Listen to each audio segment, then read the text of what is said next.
As we stated above, the LG Q6 is a competent snapper.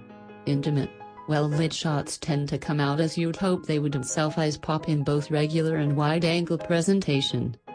We had issues with this phone's low light performance, as we did with its tendency to overblow the highlights in a given photo.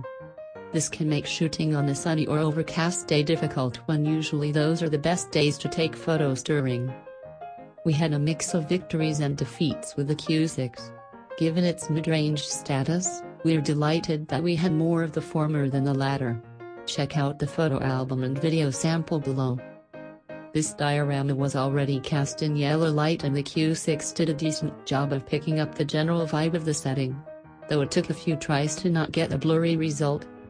Notice in the above video sample that the sensor has a difficult finding its focus for some time. Sure, there was a lot to look at, but it's not the best look if you're whipping your phone out to capture some time-sensitive footage.